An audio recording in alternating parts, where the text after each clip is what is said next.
Pues gracias a todos por estar presentes.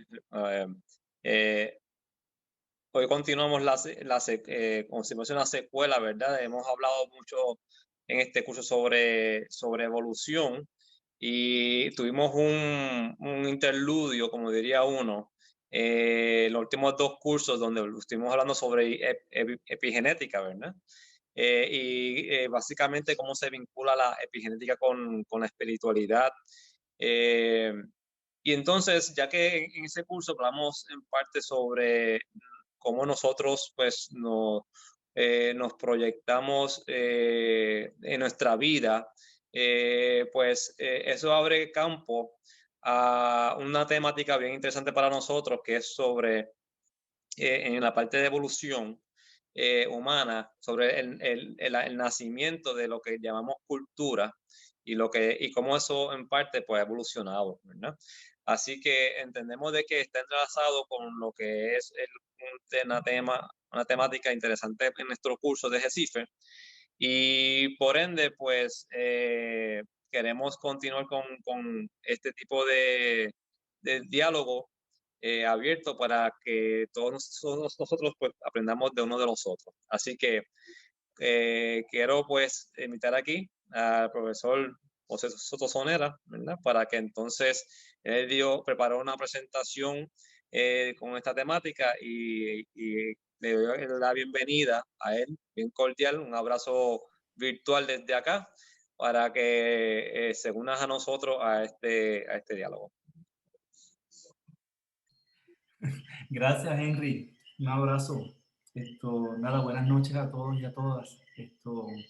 Carmen, a Antonio, Víctor, también a Jaime, que es hermano de Víctor. Ya yo lo había dicho por el chat para que todo el mundo lo sepa, que Víctor no lo quiso decir, pero ya todo el mundo lo sabe. Gracias, Carmen. Esto, Nada, muy buenas noches a todos y a todas, en particular a los compañeros, compañeras y amigos que se unen internacionales. Yarisa, en tu caso, pues te prometo que Henry, Víctor López, Carmen, Romeo, Julio, Antonio son muy buenos conferenciantes. Empezaste con lo difícil, pero no te preocupes que esto va a mejorar. No temas. Esto, Así es que nada, Henry, muchas gracias. Nada, tal vez como algunos de ustedes que se han unido más recientemente, Yarisa, que hoy entra por primera vez, esto ha sido un viaje bastante largo, ¿no? Como dijo Henry, hace un rato que comenzamos a hablar sobre el tema de evolución humana en el contexto desde la teoría evolutiva, en el contexto de este grupo, ¿verdad? Que se interesa por temas científicos que le ayuden a comprender y a ampliar la visión eh, un poco que tienen sobre la vida y sobre lo que es el ser humano, ¿no? Entonces, de una manera holística, pues interactuando, ¿verdad? Con lo que se conoce como con la ciencia dura, ¿verdad? En este caso, con la biología y específicamente con el tema de la evolución. Esta invitación, cuando Henry, Víctor, Carmen me la extendieron, pues a mí me pareció muy adecuado, muy interesante. Como he dicho siempre, para mí es mucho privilegio el hecho de que podamos conversar, personas que podemos tener visiones de mundo distintas, ¿verdad? Y que podamos entonces compartir esas visiones y de una manera pues muy humana, muy solidaria y si me permiten, así un poco racional, que podamos dialogar sobre estos temas. Algunos de ustedes que han estado antes pues conocen un poquito mi discursito ya, saben que yo vengo con mis cosas de Darwin y la evolución humana y la cosa esta del azar y todos estos asuntos. Eso no ha cambiado para el 2021, lo siento, pero nada, la idea es que nos podamos divertir un poco. Yo me divierto siempre mucho, como le digo a veces a mis amigos estudiantes en la universidad, así que espero que también ustedes lo puedan disfrutar. Hoy, como dijo Henry, vamos a tocar unas pinceladas de lo que es el tema de la cultura. Para aquellos que se nos unen hoy o que empezaron recientemente, esta historia comienza hablando de un poco desde la teoría evolutiva que desarrolló Darwin y pasando entonces revista desde hace unos más o menos 11 millones de años para acá, en el contexto de la evolución humana y un poco presentando las evidencias de esa evolución hasta llegar a la noche de hoy, en que vamos a hablar ya sobre asuntos del comportamiento, las actividades humanas que nosotros las relacionamos como típicamente humanas y las vinculamos mucho con eso que llamamos cultura, ¿verdad? Que el concepto mismo, pues, definirlo tomaría varias noches si lo fuéramos a hacer.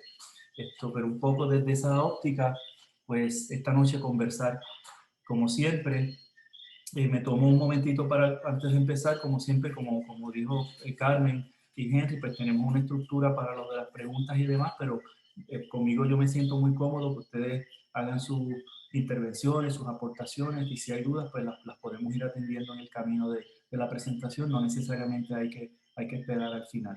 Y por último, como usualmente siento que ocurre aquí, como lo digo muy honestamente, como me gusta a mí, que al final de la noche, pues que tal vez haya más preguntas que respuestas. Eso siempre yo creo que deja la puerta abierta para que nos podamos seguir sentando y conversando, y en su momento cuando sea presencial, pues nada, creo que va a ser mucho mejor en muchos sentidos. Dicho eso, pues creo que podemos un poco tratar de comenzar, Henry, si te parece. Sí, sí, claro que sí. Nada, pues vamos entonces al asunto. Como siempre, yo tengo una presentación, la voy a subir y la voy a compartir, si me permiten.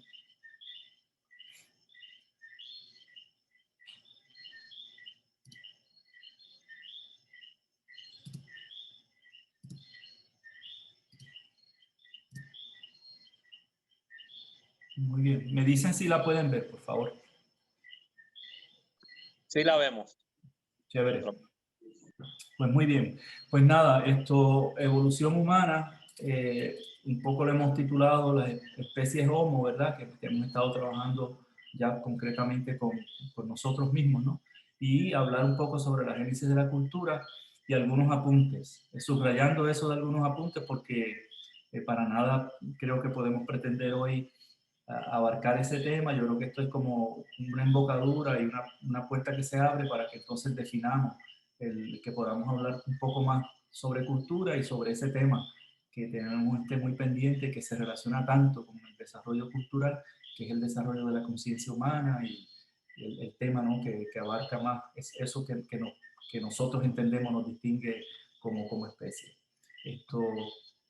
Como siempre, algunas de las imágenes que vamos a ver pues son de algunos de los cursos que tomé durante la formación que hice un poquito sobre este asunto, y pasando directamente a los objetivos, pues muy relacionados con el tema, es discutir algunas de las evidencias sobre el origen de la cultura en el contexto de la evolución del Homo sapiens, y también desde ese contexto, pues conocer algunos de los comportamientos y actividades que se pueden vincular con el génesis de la cultura, ¿verdad? Son diversos. Tal vez yo he pensado que podemos concentrar un poco en los que son como que a veces más evidentes, más conocidos, y también como que marcaron muchísimo esa trayectoria, ¿no? de la evolución de la especie. Esto era un video en verdad que quería ver si presentábamos, pero no lo compliquemos con esto de la distancia y demás para no complicar mucho la noche. Pero se lo puedo compartir para que Víctor luego se lo pueda enviar. De hecho, fue Guillermo el que me lo facilitó. Que haga José, una nota. Perdón, Víctor. José, sí que sería importante yo recordarle aquí un minuto a la audiencia que las personas que estén interesadas en alguna bibliografía, el, el profesor José siempre comparte conmigo el video y la presentación, y yo le puedo enviar la bibliografía o el video a aquellas personas que estén interesadas en revisarlo. Así que pueden tomar algunas notas o algunos puntos, pero me pueden solicitar luego al final por escrito, y el profesor cuando me envíe el vídeo, pues yo puedo compartir con ustedes la información que necesiten. Gracias, José, y excusa la intervención. No, para nada, Víctor.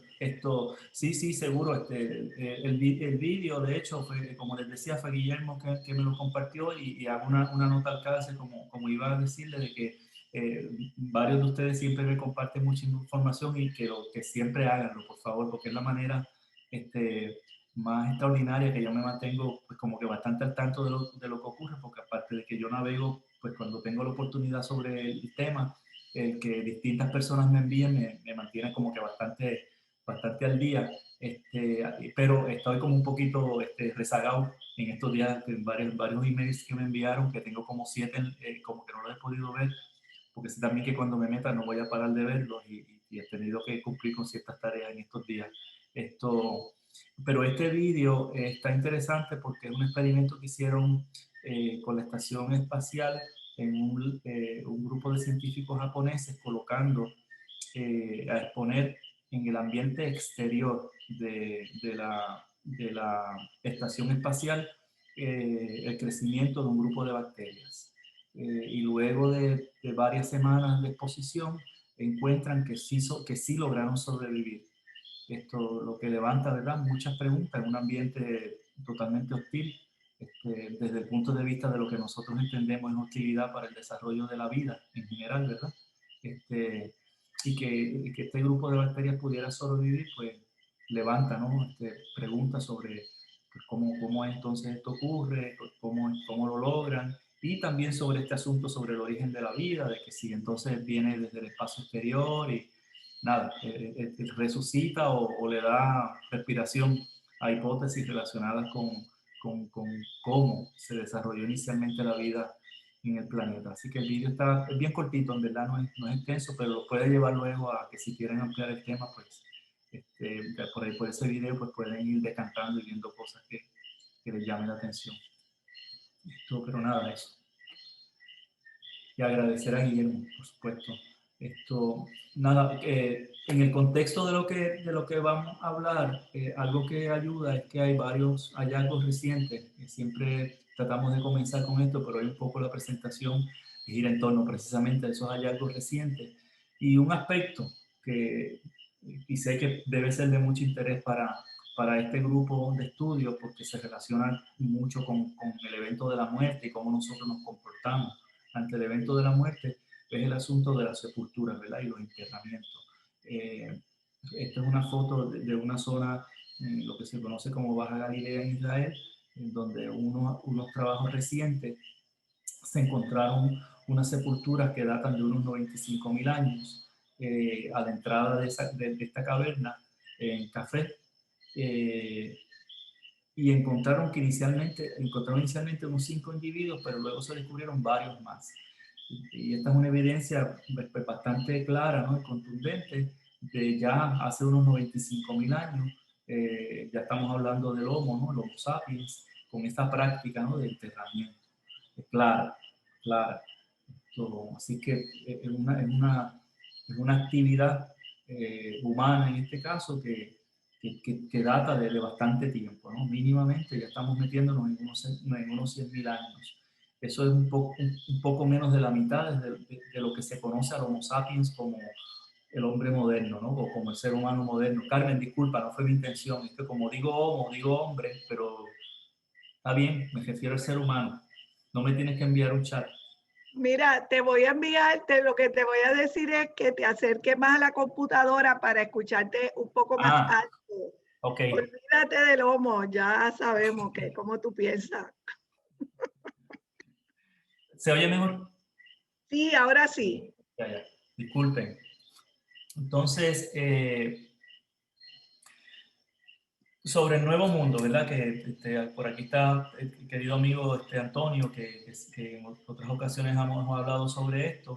Pues aquí tenemos también unos hallazgos recientes, de hecho, para nuestros amigos de México, precisamente en un descubrimiento en una caverna en el norte de México, que evidencia artefactos de roca correspondientes a la industria lítica. Esto es más o menos unos 26.000 a 19.000 años. Esta evidencia cultural coloca la dispersión del Homo al Nuevo Mundo hace unos 33.000 a unos 31.000 años. Esto es un poco más del doble de los estimados aceptados hasta el momento. No tenemos por qué recordarlo, pero en otras ocasiones hemos hablado aquí de las evidencias en algunas zonas de Sudamérica que colocaban, ¿verdad?, la presencia del ser humano en este lado del mundo hace unos 15.000 años como máximo. Ese número que era bastante reciente, hace unos 8 o 9 años, pongamos una década, eran solamente unos 12.000 hace más o menos 10 años atrás. Luego sube a 12 y ya estamos hablando de dispararnos a un poco más del doble de ese tiempo. Y esto es algo, ¿verdad?, que caracteriza mucho las evidencias relacionadas con la evolución humana, que como yo hemos hablado desde el primer día, para los que se nos unen recientemente, aquí cuando hablamos de 50.000, 60.000 años, 70.000, para nosotros ya esto es bastante costumbre, no nos asusta hablar de 100.000 años porque es como si fuera ayer, para los efectos nuestros. Pero para la mente humana, cuando hablamos de esa cantidad de años, pues nos parece mucho tiempo. Pero esto fue reciente, pero en el contexto de la presencia del ser humano en este lado del planeta, pues sí estamos hablando de un hallazgo pues, significativo. Eso lo hace nada, son asuntos que de nuevo le elevan muchas preguntas, ¿no? Y interesantemente, bien al norte todavía, en la zona en México. O sea, estamos hablando de una ruta que se sale un poco también de lo que usualmente se entiende, que era una entrada muy directa que nos llevó hacia el sur. Aquí estamos viendo que hubo asentamientos mucho más al norte. Estos son algunas fotos de las evidencias, ¿verdad?, de las herramientas que se encontraron en esa caverna. Estamos hablando de la industria lítica, ¿verdad?, rocas, piedras, construcción de herramientas mediante el uso de rocas. Ahí pueden ver un poco la zona ilustrada a la izquierda. Y relacionado con este mismo asunto, hay otras evidencias, me disculpan de donde lo levanto, estaba en inglés el artículo y demás, de nuevas evidencias, ¿verdad?, de que un poco antes de la última gran glaciación de hace unos 19.000 años, de nuevo este número muy parecido al anterior que acabamos de ver, se encuentran nuevamente evidencias de la presencia del ser humano en este lado del planeta. Así que está apuntando mucho a que el Homo sapiens tocó este lado del planeta cerca de hace unos 20.000 años. Esto lo hace, ¿verdad?, un asunto interesante porque estamos rondando por este lado desde hace un rato. ¿Algún comentario o pregunta en confianza? Me siento que estoy hablando demasiado. Mi pregunta es si se encontraron también, además de los artefactos de roca, herramientas de roca en estos hallazgos, si se encontraron además cuerpos de las personas que habitaban en esta zona del norte de México y qué tipo de estructura presentaba el cuerpo, si es que había información suficiente sobre eso. Sí. Que pudiera uno ver cómo habían evolucionado esos seres humanos en esta sección de lo que es hoy América, comparado con formas humanas Homo, de la especie Homo, en Europa y en el mismo África. Si tienes ese tipo de información, esa correlación. Buena pregunta, Víctor. La verdad es que no, por lo menos en lo que vi de estos artículos no hablaban de evidencia fósil, lo cual, ¿verdad?, es un dato importante, como tú dices, ¿verdad?, para ver un poco la estructura de estos organismos. Tenemos que inferir que estamos hablando de Homo sapiens, con unas estructuras pues, muy parecidas, pero tampoco uno puede especular mucho porque por ahí uno no sabe exactamente qué puede haber pasado. Se supone que los neandertales ya no estaban en escena. Se supone que ya estaban desaparecidos. Obviamente, Heidelbergensis, que es otro que estaba por ahí cerca en el juego, como hemos visto antes, debió haberse extinguido hace mucho tiempo antes de esos 20.000 años. Así que asumimos que estamos hablando de sapiens. Pero lo mejor es encontrar alguna evidencia física, ¿verdad? Eso sería lo idóneo. Pero es una pregunta importante, ciertamente.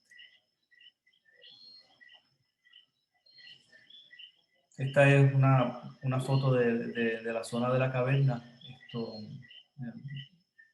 Espectacular, como pueden ver. Y entonces, un poco ahí termina la historia de los datos que tengo ahí para compartirles sobre el Homo acá en este lado del planeta. Ahora vamos a ver parte de transparencias que se relacionan mucho con una zona que nosotros hemos hablado anteriormente. Henry, ¿me dijiste algo? Sí, sí. Quería hacer una pregunta antes que te moviera a este tema. Dale. Y era referente a lo que explicaste ahorita. Se encontraron unos hallazgos en México que posiblemente dataron cerca de 30.000 años atrás. ¿Eso es correcto? Sí. Y entonces se entiende que en el segundo estudio hubo cierta migración o hubo personas o hubo hallazgo, ¿verdad? Que precedía la era glacial más reciente, que fue hace como 20.000 años atrás. Exacto. Y entonces, ¿se tiene algún entendimiento cómo puede haber llegado personas al área de México, ya sea por el norte o cruzando el Pacífico o otro camino? Sí, bueno, ahí todavía persiste mucho lo clásico, ¿no? Que recordemos que, como tú bien estás diciendo, no es casualidad que estas evidencias, por ejemplo, de México y del sur que vimos hace un ratito, están muy cerca a la finalización, pero todavía la persistencia de la era glacial, es decir, donde había muchas rutas de zonas de agua que posiblemente estaban en paso de andar porque eran sólidas, eran zonas que el agua, ¿verdad?, estaba congelada y eso permitía paso. El estrecho de Bering es el clásico, ¿no?, que se entiende que por ahí pudo haber habido una entrada muy cómoda para llegarse a este lado del planeta. Se descarta, ¿verdad?, por lo menos hasta ahora se descarta, y no tenemos que pensar por qué no rutas que fueran por navegación, ¿verdad? Estábamos como muy lejos de eso todavía, pero ciertamente rutas abiertas debido a las conexiones de zonas de tierra que hoy nosotros típicamente sabemos que están cubiertas por agua, pues pudo haber sido lo más factible, ¿verdad? Así que un poco por ahí no, todavía se sostiene esa argumentación como la más factible, ¿verdad?, en estos momentos. Pero de nuevo, aquí a cada instante como que surgen nuevas posibles hipótesis de cómo esto pudo haber ocurrido y cuándo, ¿no? Pero ciertamente había muchas rutas que estaban accesibles para esa época, ciertamente. Y hago la pregunta más indicando hacia... sabemos que el ser humano ha sido una especie que, bueno, o Homo sapiens, ¿verdad? Ha sido una especie que ha sobrevivido mucho tipo de ambiente, ¿verdad? Y dentro de lo que es el ambiente hay una cierta influencia de cómo ese grupo de especies pues interacciona con él y eso pues a la larga la tecnología pues lleva a lo que en parte ellos hacen el día a día y su cultura, ¿verdad? Así que la cultura está ligada con el ambiente. Y por eso que en parte, si viene, por ejemplo, un grupo de Homo sapiens, ¿verdad? Ya sea por el norte o por el agua, pues posiblemente tengan diferentes culturas, ¿verdad? De cómo ellos hacen las cosas día a día, debido a lo que conocen, ¿no? Sí, bueno, tú sabes, ahí eso pues, como te digo, sería uno, si se pone a pensar un poco en el detalle de la cosa, pues las preguntas son muchas, ¿verdad? Porque no estamos hablando de un viaje que era en el AVE del tren europeo o era en avión, sino que esto era a camino. O sea, no estamos hablando de 2 días de caminata ni de 3 días de caminata. Uno tiene que pensar, ¿verdad?, que aquí hubo unas fuerzas que también provocaron estos movimientos, ¿no? No pueden haber sido tampoco 15, 20 personas, porque en ese trayecto de ese viaje tienen que haber muerto mucha gente. También cómo hacían para sostenerse, ¿verdad? Lo que tienes que consumir alimentos, cómo lo hacían, cómo se coordinaban para poder descansar, detenerse, continuar. Eso sí, eso son preguntas que todavía siguen siendo preguntas sin una contestación clara, ¿verdad? De cómo es que se daban estos movimientos de grupo, donde tiene que haber habido ya ciertos acuerdos sociales incluso, uno pensaría, ¿verdad? Yo estoy aquí especulando bastante, pero es difícil pensar que no haya habido ciertas coordinaciones y que muy fortuitamente haya llegado un grupo lo suficiente como también para ir poblando este lado del planeta, porque necesitan machos y hembras saludables para que puedan poblar esto. Así que es interesante. Uno puede pensar que tal vez no solamente hubo una sola ruta, que tal vez hubo rutas, de manera tal que llegaron por distintas zonas en distintos momentos, ¿verdad? Nada, ahí se abre, eso es una puerta muy amplia, por lo que tú comentas, Henry. Bueno, nada, que lo hace como que súper interesante el asunto. Gracias.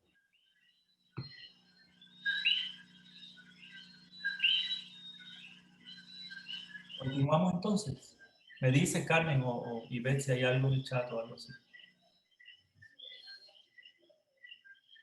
Seguimos entonces. Esto, como les decía, creo que ahora corresponde un poquitito volver al otro lado del planeta, ¿verdad? Donde la acción era en grande.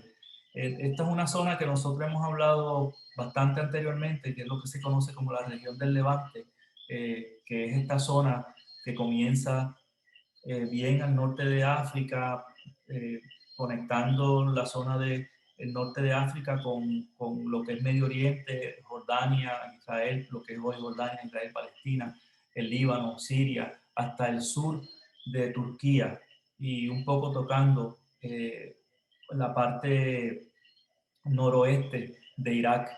Es lo que se conoce como la zona del Levante, zona importantísima porque es la ruta que se entiende llevó al Homo sapiens a su emigración desde África hacia Europa y hacia lo que es Asia, y entonces pues poblar, ¿no? Este lado del mundo.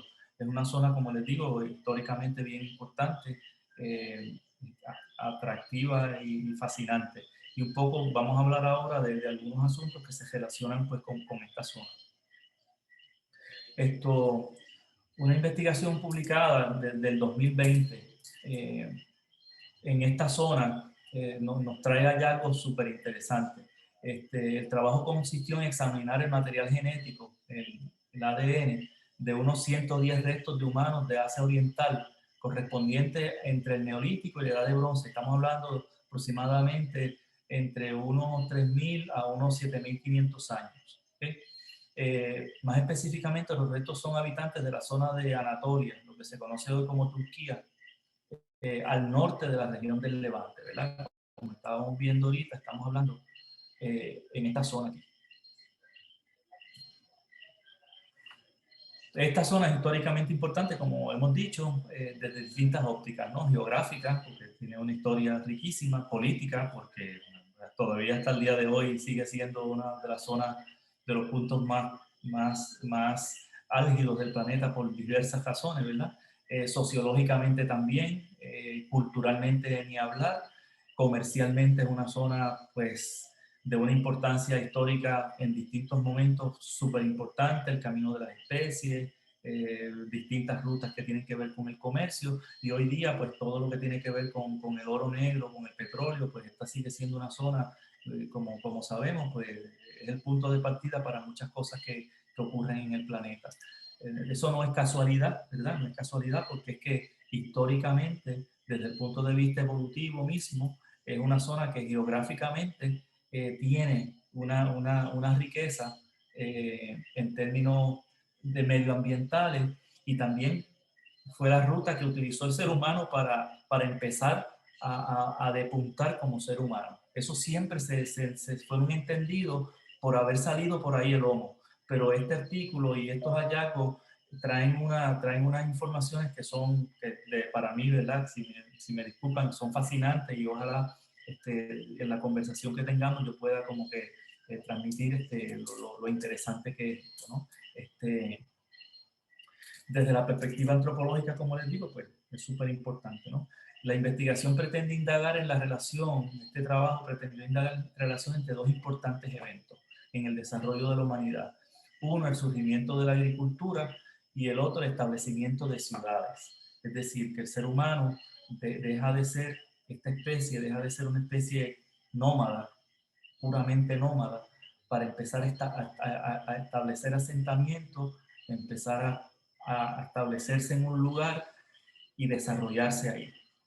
Y eso implica demasiados cambios, ¿verdad? Pero que demasiados cambios, ¿verdad? En términos de esa especie. Y esos dos eventos siempre han sido como fundamentales para poder explicar lo que nosotros somos. El desarrollo del dominio de la agricultura, que no es otra cosa el asegurar una fuente de alimentación variable, rica y estable, y al mismo tiempo que pueda permanecer en ese lugar, ¿verdad? Eso requiere un dominio cognitivo, una proyección hacia el futuro enorme. Así que cuando nosotros encontramos esas dos cosas, estamos hablando ya pues, del ser humano como somos nosotros hoy día, ¿verdad? Que de hecho, paradójicamente, pues hemos ido hacia el lado opuesto, ¿no? Cada vez más nos olvidamos de esa actividad agrícola como fundamental, y hoy pues todo nos llega más o menos enlatado y pensamos que ya los productos pues vienen así por naturaleza, que viene en un envase plástico bien bonito y que dice que tanto te puede matar o tanto te puede ayudar, pero en principio eso no era así, ¿verdad? La agricultura es fundamental, ¿no? Aquí a la izquierda pues vemos una zona más típica de lo que estamos hablando, ¿verdad? Representando la región de Turquía como Anatolia y toda la zona de Irak con Mesopotamia, lo que se conocía lo que era Mesopotamia, ¿no? Esta gran zona del Medio Oriente y Oriente Próximo, ¿no? Entre las zonas del norte del Levante, Anatolia, y el sur del Cáucaso, aconteció una conexión que facilitó eventualmente el intercambio entre grupos de diversas ideas y herramientas culturales. Herramientas culturales, ¿verdad? Si me permiten, y nada, por favor, Carmen, Víctor, me pueden ayudar con esto, utilizando el concepto desde la perspectiva, ¿verdad? de Vygotskyana, de que cuando hablamos de herramientas culturales, hablamos por un lado de las herramientas físicas, tomando ese concepto del psicólogo ruso, pero también de las herramientas simbólicas, ¿verdad? Es decir, que el lenguaje comienza a adquirir una importancia y tiene una importancia vital para esto, ¿no? Tengo que buscar una forma de comunicar estas cosas nuevas que estoy haciendo. Los análisis del DNA de esos restos son de dos momentos en que se identifican por los análisis genéticos que se hacen, que hubo dos grandes movimientos de grupos que en términos genéticos pues se conocen como flujos genéticos, ¿no? Que es cuando unos grupos se mueven, ahí empieza a haber intercambio entre esos grupos y empieza a haber entonces un intercambio genético ahí. Uno puede ver eso por las hibridizaciones y la hibridización que se da a nivel genético, uno puede determinar y por las mutaciones, si uno tiene suerte de conseguir, determinar en qué momentos ocurrieron. Y aquí se han podido identificar dos grandes movimientos de grupo. Uno de hace unos 8.500 años, que parece que fue un movimiento bien gradual, y un segundo de hace unos 4.000 años. Las evidencias apuntan a una migración amplia, muy amplia, hace 4.000 años, hacia el norte del Levante, es decir, hacia el sur de Turquía. Lo interesante de esto es que ese movimiento coincide con una sequía enorme que hubo en la región de Mesopotamia, lo que es la actual Irán. Es decir, que estos grupos que ya estaban aparentemente asentados empiezan a migrar de manera amplia hacia la zona del norte del Levante, ¿no? Así que la migración de los grupos a otras zonas ha sido una constante humana, ¿verdad? Y, ¿verdad? Si me permiten decirlo, pues para aquellos personas como pasaba con el expresidente de Estados Unidos, que le adscriben una connotación tan negativa al movimiento migratorio, más allá de los asuntos sociopolíticos, ¿verdad?, que nos acompañan hoy día, poniendo eso aparte, el ser humano es en gran medida producto de la migración, ¿verdad? Eso ha sido una constante, y en gran medida somos lo que somos porque tenemos la capacidad de movernos a distintas partes. Y eso es bien, eso es humano y eso está bien, ¿verdad? Hoy tiene muchas connotaciones políticas y demás, pero eso es lo que somos nosotros los humanos, no somos otra cosa, ¿verdad? Somos una especie que también nos movemos muchísimo. Y esto se evidencia muy claramente en este trabajo, que es en el punto más álgido del desarrollo de la especie humana.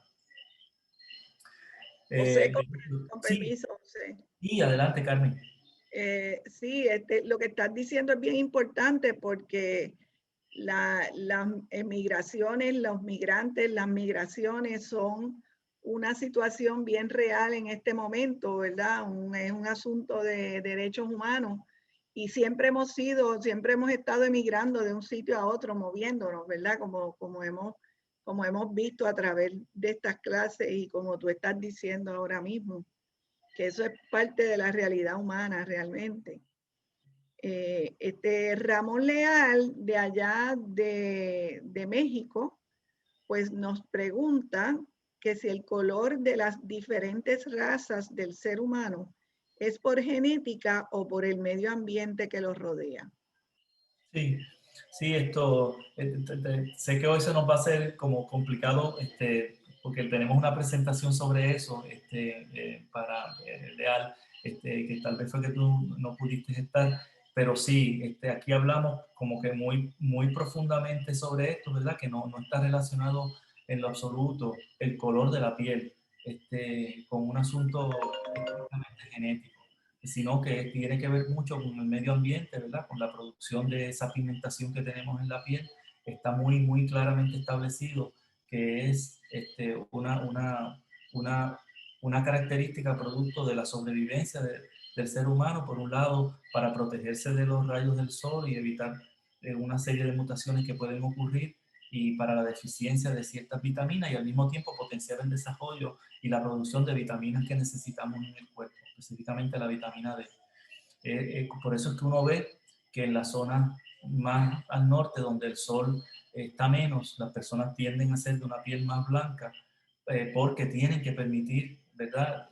Se tiene que permitir el paso de la luz para que se dé esa situación de equilibrio vitamínico. Y por otro lado, las zonas más del centro del planeta, sobre todo, pues entonces más oscuro, para una protección precisamente a los rayos del sol. Obviamente eso está bien relacionado con lo que plantea la teoría evolutiva de la sobrevivencia y reproducción, ¿verdad? La producción de ciertas vitaminas están bien relacionadas con enfermedades como espina bífida, falta de capacidad reproductiva, precisamente. Así es que, pero es estrictamente una relación medio ambiente y sobrevivencia del ser humano para ciertas características y producciones de ciertos elementos vitamínicos que nosotros necesitamos. No tiene nada que ver en lo absoluto con que si salimos de África o no salimos de África, no tiene que ver nada, pero que nada en lo absoluto con eso. El concepto de raza es una construcción sociohistórica nuestra, que es puramente cultural, con todo lo que le hemos adscrito a eso. No tiene nada que ver con nuestra naturaleza como especie. Y eso es muy importante decirlo. El concepto de etnia es una construcción puramente humana, social. ¿No? Punto. Y hay evidencia muy bien clara sobre eso. Y enfatizo esto, ¿verdad? Por todos los prejuicios que siempre han existido detrás de esta idea. Sí, José, una pregunta que no sé si ya está contestada en lo que acabas de decir de Georgina del Pozo, si tiene que ver el clima con el color de la raza. Sí, cuando hablamos de clima, ¿verdad? Condiciones ambientales, pues ciertamente estamos hablando pues de las condiciones climáticas, ¿no? De cómo se dan esas condiciones al norte y al sur del planeta, que son más frías, menos exposición al sol, menos rayos de sol, menos tiempo del sol disponible en el ambiente, y por lo contrario es lo que pasa en las zonas subtropicales y tropicales, donde tenemos unas zonas de temperatura muy distintas. Y está totalmente relacionado con ese gradiente, ¿verdad?, de temperatura que ocurren a lo largo del planeta. Está directamente relacionado con eso. Eso lo podemos decir como que sin mucha duda. Ok, otra pregunta, José. Ibis Rodríguez pregunta, ¿los cambios de tipo de sangre a través de la migración y los asentamientos agrícolas se pueden relacionar a las diferentes culturas? Sí, los tipos de sangre, ¿no?, que son los antígenos que tenemos en nuestras células rojas, pues sí, es una cuestión muy genética. Esa diversidad, ¿verdad?, en los tipos de sangre, que es estadísticamente muy estable, ¿verdad?, sobre cuáles son tipo A, tipo B, tipo O negativo o positivo, también está muy relacionada con el asunto de la sobrevivencia, la reproducción. Hay unos tipos de sangre que son menos comunes, mucho más problemáticos, los tipos O positivo, negativo, mucho más comunes, por la facilidad que tienen en producirse ese antígeno. Así, eso está bien, obviamente, bien vinculado al proceso evolutivo, ¿verdad? ¿Cómo exactamente se ha dado esa evolución de los tipos de antígenos en la sangre, lo que nosotros llamamos, ¿verdad?, el tipo de sangre que uno tiene, que está relacionado con un tipo de antígeno, quiero decir, con un marcador que uno tiene en nuestra célula, que es la que nos distingue? Está muy relacionado con la evolución genética que nosotros hemos tenido. ¿Qué factores operaron ahí? Pues estoy seguro que la gente que estudia la inmunología, desde el punto de vista antropológico y biológico y evolutivo, tiene que tener muchas hipótesis y teorías sobre eso. Yo no lo he leído, ciertamente no he leído específicamente sobre ese tema como para decir, mira, si este paper dice tal cosa. Lo que no me cabe duda es que ciertamente está vinculado con ese proceso evolutivo y cómo diversos factores pues han inclinado la balanza hacia unos tipos y otros tipos de sangre, que tiene que ver con nuestra capacidad para sobrevivir, sin duda alguna. Es una excelente pregunta. José, tengo una pregunta secreta, anónima. Anda. Mystery. Y perdona la pregunta, No, que si tú crees en la reencarnación. ya. O sea, no tiene que ver con el tipo de sangre. No, Pues no. yo me había asustado, pensaba que era con el tipo de sangre. Esa es fácil. La contestación estricta, no. No. Los que me conocen hace un poquito más de tiempo, pues saben dónde yo estoy ubicado con el tema del asunto de la vida más allá de la muerte. Saben que nada, que mi discurso es un poco más del materialismo histórico, evolutivo, estrictamente biológico, pero nada, muy abierto a que hablemos sobre eso mucho. Y con muchas botellas de vino eso es mucho más cómodo, pero ciertamente la contestación sería que no. Bien, pues gracias, José, gracias. Muy bien, excelente. Continuamos entonces, ¿les parece? Gracias, Carmen. Pues miren, Mantente cerca del micrófono. Ya.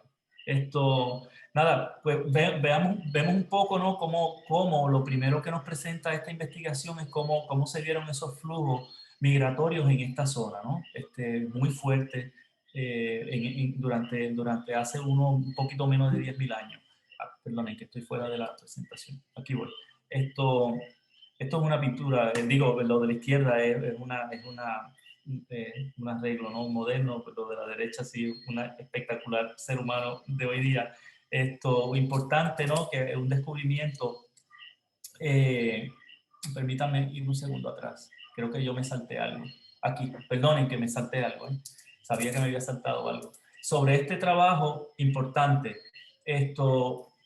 esta investigación eleva varias inferencias que son importantes. Una, que existía un movimiento de personas o grupos que no es claro si son eventos de dispersión o que esta zona era un área de contacto comercial, intercambio o ambas cosas, ¿verdad? Es muy interesante que haya tanto movimiento de personas en esta zona.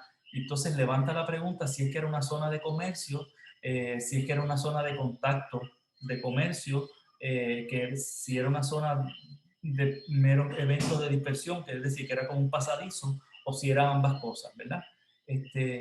Contrario, por otro lado, a la idea más común que primero ocurrió el establecimiento de ciudades, es decir, que hubo el desarrollo de ciudades, de asentamientos, y luego hubo los movimientos de dispersión o migratorios, parece ser que esto último precedió al desarrollo de ciudades complejas. Y esto sí es un dato interesante, ¿verdad? Que no necesariamente se desarrollaron y se crearon asentamientos amplios, tipo ciudad, y que luego entonces las personas se movían. No, parece ser que los movimientos migratorios de masas eran muy común previo a esos establecimientos. Es decir, la gente tendía a moverse en grupo, lo cual lo hace interesante porque esto implica mucha organización, porque no debe ser fácil en condiciones muy hostiles, ¿verdad? Porque esto, vuelvo y repito, no era que usted tenía, iba y se paraba y tomaba el autobús y llegaba a la próxima parada. No, no funcionaba de esa manera.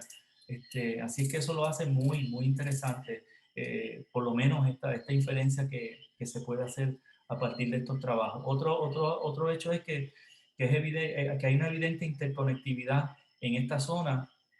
Los hallazgos genéticos permiten inferir que el intercambio genético en esta zona de alguna manera precedió al intercambio de herramientas. Me explico.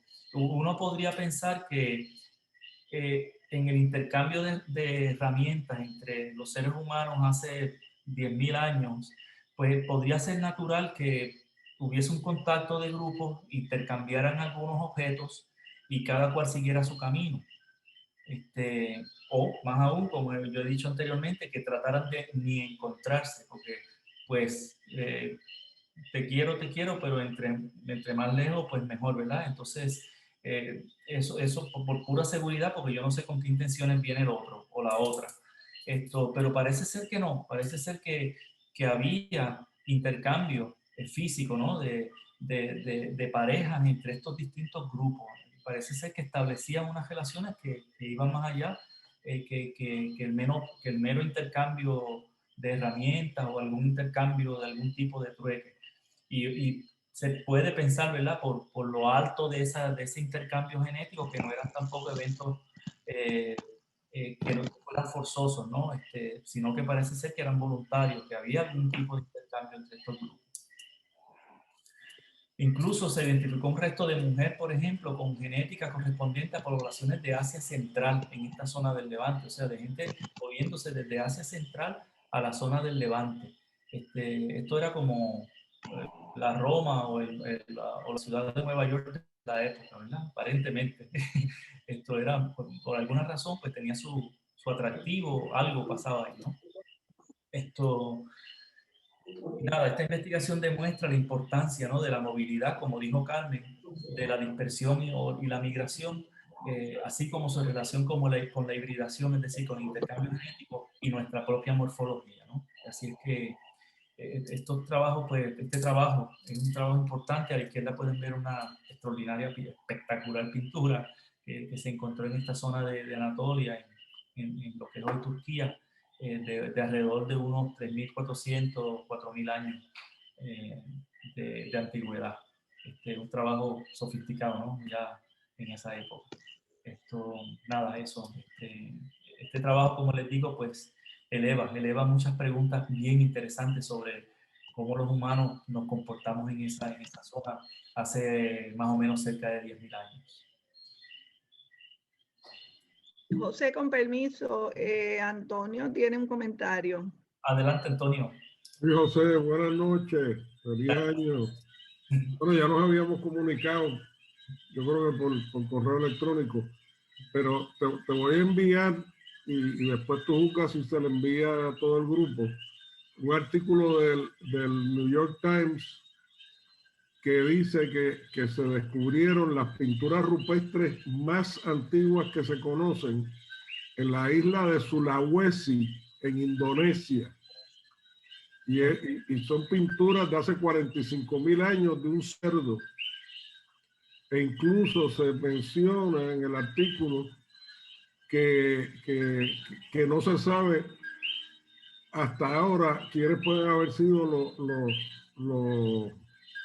los homos que hicieron la pintura. O sea, que a lo mejor no son Homo sapiens, pero precisamente yo tenía aquí anotado preguntarte cuáles son las evidencias de Homo sapiens más allá de esos restos de una mujer fuera del área del cercano oriente, porque bueno, no hay razón por la que no se hayan producido migraciones más antiguas y mezcla con los neandertales o lo que fuera que indiquen que hubo un surgimiento independiente del Homo sapiens. No sé bien cómo podemos frasear la cosa.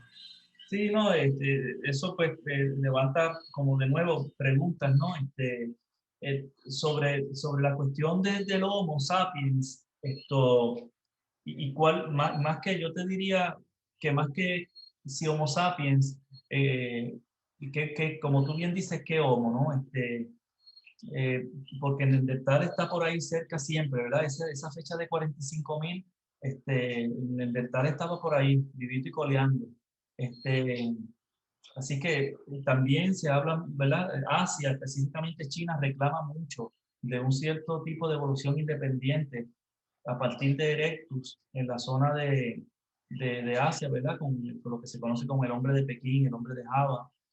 Esas evidencias se tambalearon un poquito recientemente, que ahorita vamos a ver una transparencia, creo que está en esta presentación, con un hallazgo de un Erectus de más de 2 millones de años.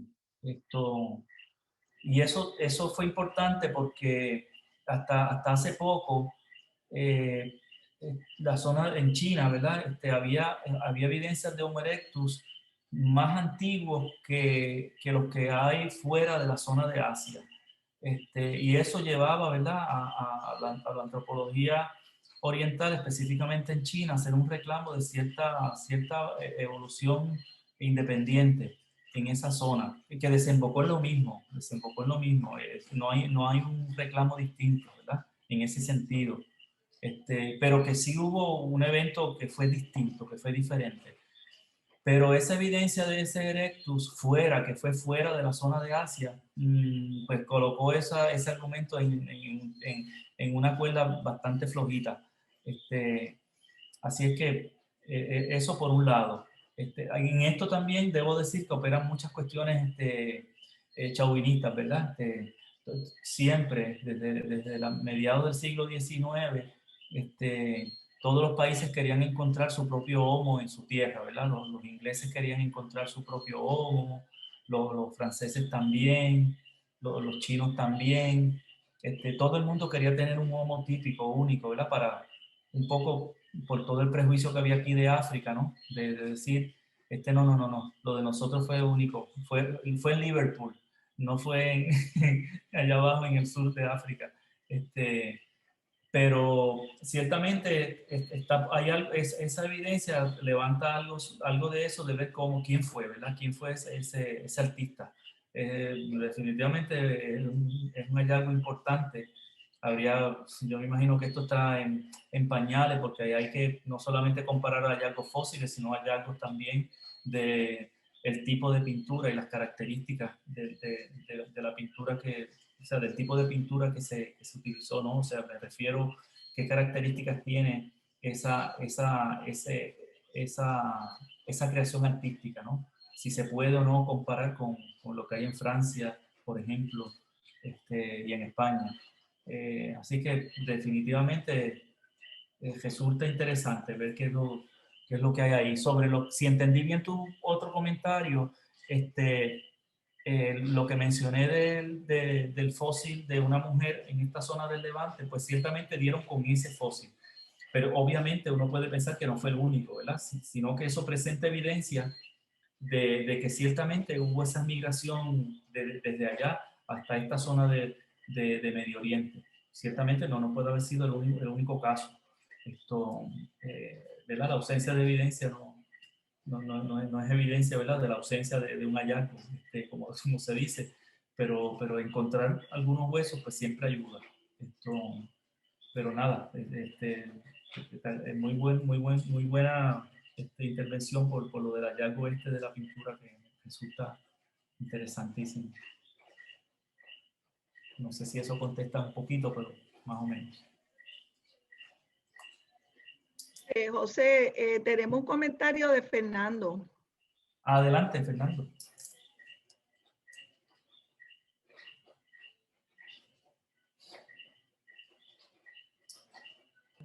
¿Me escuchan ahora? Te escuchamos, por lo menos yo te escucho bajito, pero te escucho. Pues te voy a ponerle un poco ahí ahora. ¿Me escucha mejor? Sí, ahora sí. Ok. Es que lo que está comentando está muy interesante y también hay unas historias alternativas que se está coordinando con geología, que aparentemente están muy interesantes en términos de que cada cierto tiempo la Tierra tiene un cataclismo y entonces eso ha afectado a la población mundial. Entonces tenemos los hallazgos de Göbekli Tepe en Turquía, donde se encuentran rastros de civilización o ya que tenían algo hace desde 12.000, 14.000 años, que es mucho antes de lo que estamos hablando de las civilizaciones sumerias y eso. Pero interesantemente, aparentemente, mientras más viejo o más antiguo, mejor es las estatuas o las estatuas o los relieves que tienen allí. Y una de las teorías que están saliendo es que se llama Dryas, en una época, básicamente cuando se acabaron la glaciación fue un evento catastrófico y aparentemente fue más rápido de lo que se esperaba, de lo que se creía. Al tener un evento catastrófico, hubo unas inundaciones, una de las teorías es que cayeron meteoros en los glaciales y en ciertas áreas se derritió el agua rápidamente y eso hizo que hubo inundaciones grandes y se pueden ver en ciertas áreas de Estados Unidos como el relieve se ve que hubo unas inundaciones grandísimas. Eso conlleva dos cosas. La glaciación tenía hasta 2 millas de hielo, que eso crea un gran peso sobre el planeta Tierra. El planeta Tierra tiene unas placas tectónicas que si cada uno está independiente, aunque están flotando sobre un manta, si tú tienes un peso grande por un lado, tienes un levantamiento al otro lado de la placa. Cuando tienes que se derrite el agua, ese peso se desplaza por todo el planeta y entonces esa placa tectónica baja a la misma vez que está subiendo el nivel del agua. Y eso lo digo porque anteriormente se había encontrado en estudios de los años 50, cuando estaban haciendo estudios de la parte del fondo del mar del Atlántico, en el área de las Azores, encontraban rastros de minerales que solamente podían estar en el aire, sobre el mar, y supuestamente se habían materializado o se habían hecho hace justamente como para la época de la glaciación o antes de la glaciación. Y todo eso, pues eso conlleva a que tenga una historia un poco alterna en el sentido de que si había glaciación grande, posiblemente el ser humano pudo moverse o tenía cierta civilización por lo de Göbekli Tepe y en otras áreas, pero no vamos a encontrar muchos rastros porque básicamente el cataclismo fue tan grande que acabó con todo lo que había en toda esa área. Lo que sí se ha encontrado, no sé si lo comentaste antes, de que en la civilización de Clovis, que esa es la de América del Norte, debajo de los yacimientos de Clovis hay suelo, mayormente con mucho carbón, como si hubiera sido quemado, que eso es parte de los resultados del evento cataclísmico. Pero después se han encontrado restos de humanos y supuestamente esos restos humanos son más relacionados con Europa. Entonces, una de las teorías era que el movimiento del agua del Golfo de México hacia el norte no llegaba hasta arriba, sino que llegaba mayormente por las áreas de las Azores, y ese movimiento, pues la gente iba o caminando o en canoa de poco en poco, y como el Atlántico estaba un poquito más levantado, quizás habían islas, o se entiende que habían islas más cercas, que era más fácil hacer de hop en hop, llegar a los sitios, y que por ahí fue que llegó los humanos de Europa a América Latina antes de hace más de 12.000 años. Pero son datos curiosos, no se encuentran mucho, pero está todo relacionado y viene en cierta forma ser validado por Göbekli Tepe, que aparentemente tiene una civilización mucho antes y mejor de lo que se entendía antes. Sí. Sí, gracias, Fernando. Excelente, ¿no? Muy cierto. O sea, todo esto está muy relacionado, ¿verdad? Con los comportamientos a nivel geológico, con fenómenos que pudieran ocurrir, tanto climáticos como de otro tipo. Así que hay una conexión directa con todo esto, ¿verdad? Yo creo que algo que, si algo podríamos como nosotros pensar un poquito es que lo que somos nosotros, ¿no? Lo que es el Homo sapiens como tal, pues como yo he dicho en algún momento, sin que yo sea nadie que sepa mucho de esto, nosotros como especie nos hemos erguido sobre un cementerio de intentos, ¿verdad? Que están ahí para que los descubramos, porque estamos hablando de una historia de 5 o 6 millones de años, en el caso del Homo de 300.000, 400.000 años, pues, que pasaron muchas cosas, muchísimas cosas en distintos momentos, y que están ahí para descubrirse y poder seguir construyendo, hilando esta historia, ¿verdad? El ser humano que siempre es un capítulo, ¿verdad? Bien concluso. Nada, para mí que me gusta mucho el tema, sin quererlos aburrir, es lo que lo hace como que fascinante, ¿no? Eso. Nada, eso. Gracias, Fernando. José, una última pregunta de Ibis. Si entre los dibujos hay algunos sobre aspectos de la agricultura, de la vegetación, de instrumentos. Sí, claro, pinturas mucho más recientes, pues, alusivas a eventos de caza, a eventos agrícolas, sí, los hay. Okay. Sí, había esa tendencia a ilustrar esto que acaba de decir Antonio, ¿verdad? De la ilustración de un cerdo, ¿verdad? Eso es común, esas expresiones. Y de ilustrar actividad humana, ¿no? Interpretaciones que se han hecho, pues algunas pues, se interpretan como eventos de actividad de cacería o de movimiento o de descanso, o sea, ilustrando actividades, lo cual, pues nada, lo hace interesante, ¿verdad? El ser humano pues, tenía ese interés en un momento determinado de cómo expresarlo artísticamente, ¿no? Este tipo de cosas. Nada, aquí ahorita me había adelantado, nada, yo sé que el tiempo corre, decirles esto de un evento importante que creo que anteriormente se lo había mostrado, ¿no? Que el intercambio, en el caso del Neandertal, que es un personaje importante porque está muy cerca a Homo sapiens, ¿no? Que compartió mucho en términos espaciales y también genéticos. Hoy hay evidencia de que ese intercambio que se creía que había sido hace unos 35 o 40.000 años, se ubica ya cerca de unos 50.000 años. Había ya intercambio entre neandertales y Homo sapiens que no eran necesariamente intercambios violentos. sino que eran intercambios de herramientas, por ejemplo. Así que sí hubo mucha interacción entre Homo sapiens y Neandertal, lo cual pues siempre eleva pues, la duda de cómo fue y qué llevó al Neandertal a desaparecer, ¿verdad?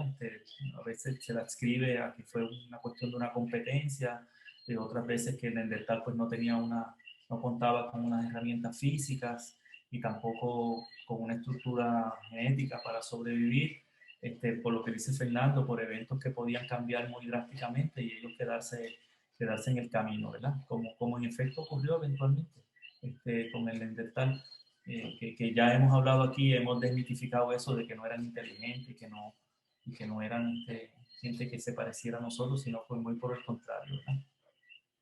Un personaje, un buen primo hermano, podríamos decir que es.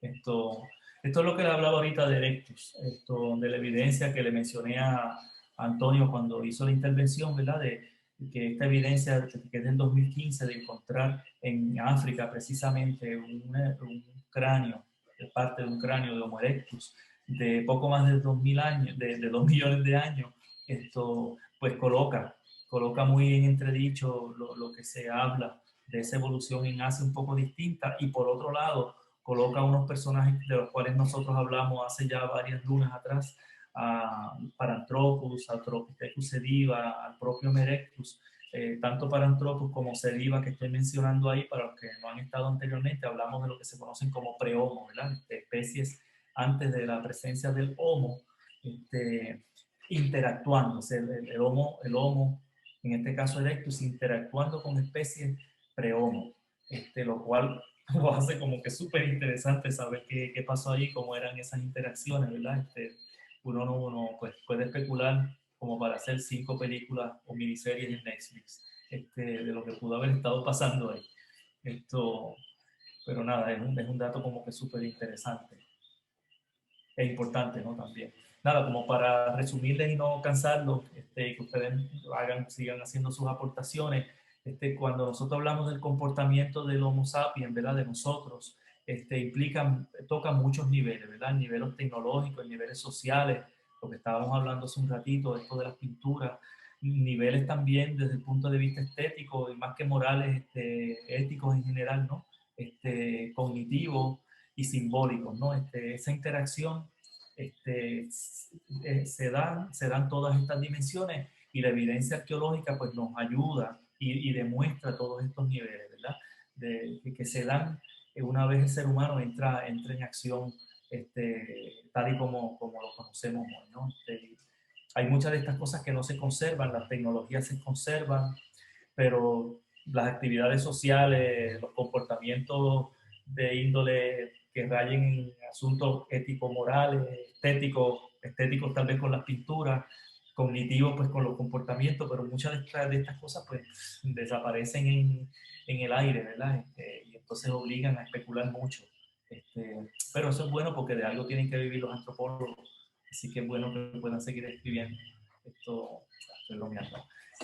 Brooks también nos señala que de la evidencia fósil se infieren comportamientos desde dimensiones, ¿verdad?, morfológicas, como estamos hablando, que son las más obvias, la locomoción que hemos hablado aquí, la capacidad para el lenguaje, las interacciones tanto intragrupo como intergrupo, ¿verdad? También están los aspectos químicos y bioquímicos, ¿no? De que podemos especular sobre la dieta, qué comían, cómo lo hacían. Nichos ecológicos, entendiendo por esto dónde se ubicaban a vivir, dónde ¿verdad?, pasaban más tiempo y cómo lo hacían. El clima que habló ahorita Fernando ya aportó aspectos importantes. Y el tratamiento, ¿verdad?, que tiene que ver ya con el asunto cuando muere alguien, ¿no? En las prácticas de enterramiento y lo que implicaba cómo se hacía, ¿verdad? Porque en momentos dados se estaba acompañando con artefactos y uno se pregunta por qué, y quien preguntó por la reencarnación, pues puede uno especular mil cosas sobre eso ya desde ese tiempo. Y temas que son un poco menos atractivos o que no nos gusta tanto porque no nos suenan como a nosotros, pues las actividades de canibalismo, por ejemplo, ¿verdad? Que hay algunas evidencias de actividad humana asociadas al canibalismo. por ejemplo, las concentraciones de ciertos minerales, como bien estaba diciendo ahorita Fernando, son importantes para determinar la dieta de la especie. Me perdonen que hay un errorcito por ahí. Comportamientos repetitivos también nos hablan sobre asuntos cognitivos. Permítanme un segundo.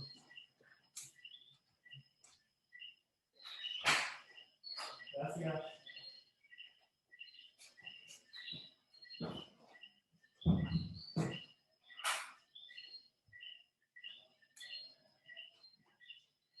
Disculpen, es que estoy esperando algunas cosas de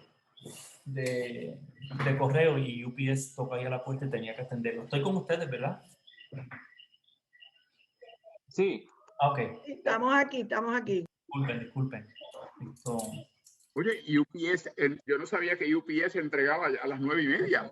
Qué interesante. Algunas personas nada más, Víctor, que hace eso. Algunos seres de luz. Algunos homo. Entonces, nada, lo de los comportamientos, pues también varía mucho. Lo que preguntábamos a algunos compañeros más tempranos, como Leal, pues tiene que ver mucho por región. De región en región varía, pues y ahí entonces que vienen las diferencias de índole estrictamente cultural, ¿verdad? Que se añaden entonces a la complejidad de explicar lo humano, porque cuando nos vemos físicamente distintos, pues uno puede pensar que esto ha ocurrido de manera bien distinta, ¿verdad? Pero la raíz sigue siendo la misma, que es lo extraordinario, ¿verdad? Es importante de todo esto porque nos pone a todos en un mismo nivel, como especie y como entidades y como individuos, ¿verdad? Todos con las mismas capacidades, todos con las mismas posibilidades, ¿verdad? Desde el punto de vista estrictamente genético, ¿no? Y evolutivo, no social, ¿verdad? Eso ya es otro campo. José, que tú ahorita hablaste de los enterramientos. Sí. ¿Tienes tú en esta presentación o es propio tú hablar o tienes conexión en términos de cuándo ya aparecen en esos enterramientos alguna evidencia de que las personas pudieran estar pensando en que al morir hay algún nivel de trascendencia y que ellos podrían continuar en una vida posterior? Ya en esa época, a esos niveles del desarrollo y evolución del Homo sapiens, ya se puede evidenciar esos aspectos en estas épocas que tú estás hablando, o todavía no aparece esa evidencia en el desarrollo cultural.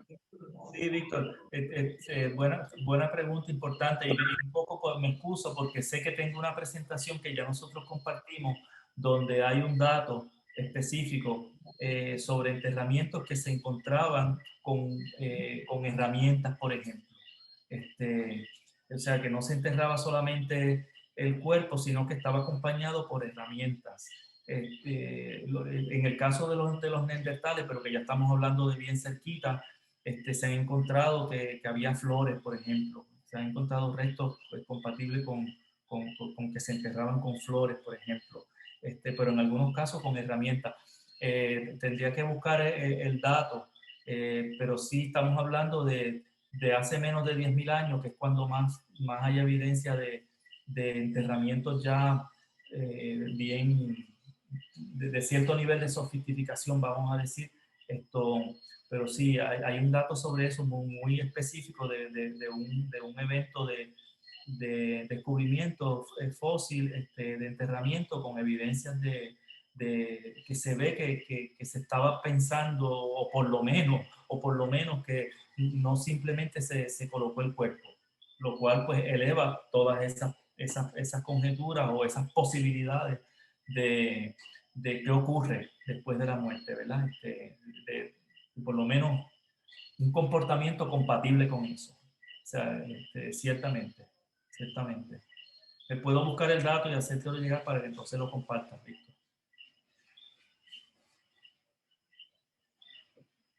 A veces es bueno hacer estas conexiones para que la gente vea cómo se correlacionan unos eventos, dado que estamos discutiendo la cultura, con algunos elementos de vínculo con aspectos que uno pudiera establecer con la cuestión sobre la espiritualidad y la trascendencia del ser humano como un evento que se puede observar en el desarrollo y la evolución en la cultura. No, de acuerdo, de acuerdo, de acuerdo. José, una pregunta. En la parte de bioquímica, que mencionas abajo que, por ejemplo, se vincula el consumo de carne, ¿verdad? O la dieta carnívora con estroncio. La pregunta es que si una dieta vegetariana puede también llevar a eso, a tener estroncio o no, o cómo se llegó a ese tipo de asociación. Sí, sí, no, ciertamente esta concentración, ¿verdad? De este elemento en específico, pues se relaciona mucho con consumo con consumo proteico. Es lo que se establece. No porque no lo haya en un consumo de otro tipo de dieta, pero por los niveles, los niveles altos, ¿no? Que se encuentran, que se asocia muchísimo con consumo de proteínas proveniente, en este caso, ¿verdad? De consumo de carne. Esto sí, Henry, es una pregunta importante, ¿no? Pero sí, ciertamente nuestra dieta en un principio pues dependía mucho del consumo de carne, ¿no? Pues por la fuente de energía que proveía rápida, ¿no? Y que era muy necesaria. Pero ciertamente, sí. Gracias. Sí, sí. Miren, nada, porque sé que estamos como que corriendo el tiempo, pero de nuevo, simplemente para que podamos compartir algunas cosas. Esto lo hemos visto anteriormente, no tenemos que detenernos mucho, pero para beneficio incluso de los que no han estado, pero para nosotros repasar más que nada por unos personajes, ¿verdad? Víctor, y se relaciona un poco con tu pregunta. Homo habilis, que es la especie que primero se nombra como Homo por haberse encontrado herramientas en los lugares donde se encontraron fósiles relacionados con esta especie, ¿verdad? Se sabe que habilis, que es de 1.8, 1.9 millones de años, pues tenía una estructura dental pequeña, indicativa de herramientas y que había cierto procesamiento de alimentos, un poco lo que está preguntando Henry. Un tamaño del cerebro que ya era compatible con cierta capacidad para el aprendizaje, una estructura venosa, ¿verdad?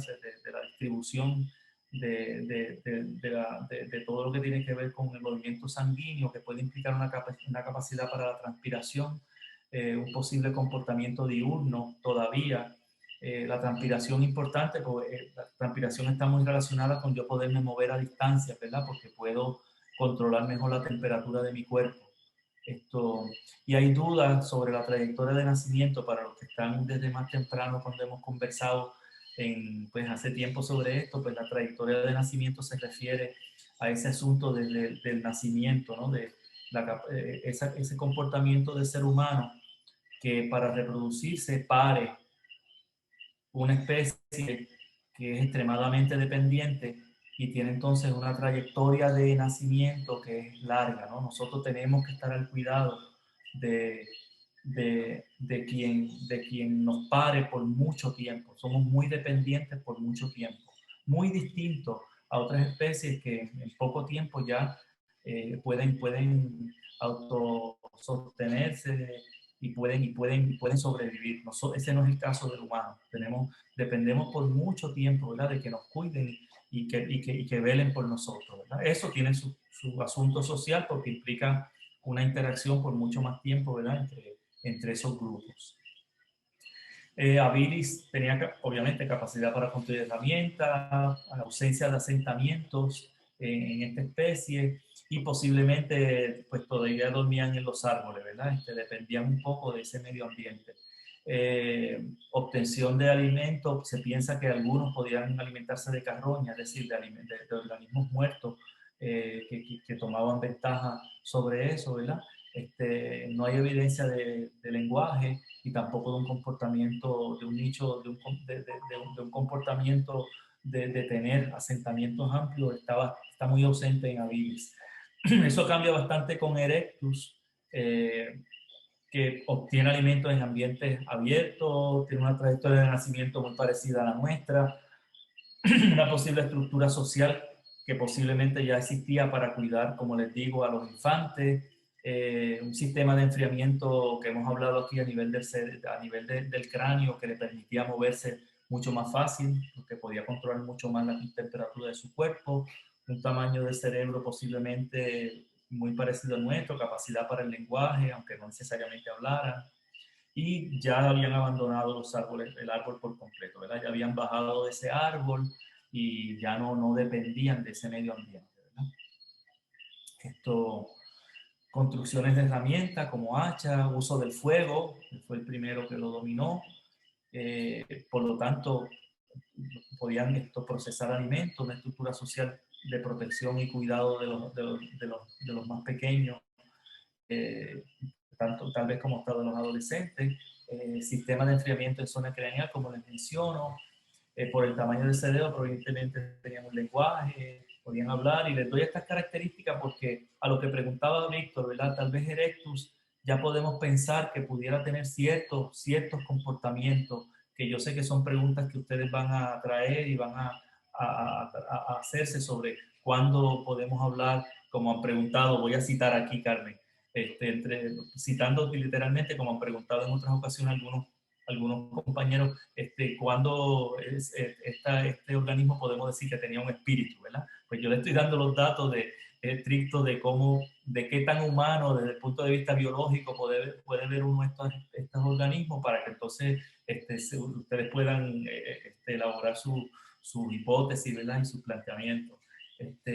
Erectus estaba muy cerca, ¿verdad? De lo que somos nosotros, pero no era nosotros. Estrictamente biológicamente hablando, ¿verdad? Una amplia distribución que tenía un modo de vida, digamos, semi-humano, ¿verdad? Es lo que podemos definiendo, tendríamos como 5 noches para definir lo que queremos decir con semi-humano, ¿verdad? Y Neandertal, que ya es nuestro primo hermano, pues ocupaba Europa, herramientas, nuevas tecnologías, desarrollo de técnicas efectivas para la caza, una dieta diversificada, aún se especula si era carroñero, si practicaba el canibalismo. Víctor, importante, utilizaba uso de amuletos y de pigmentos, eso se ha encontrado claramente. Una organización social compleja, posible comunicación entre zonas extensas, ¿verdad? Un comportamiento simbólico, tenían un lenguaje, nuestros primos hermanos. Los cambios mayores.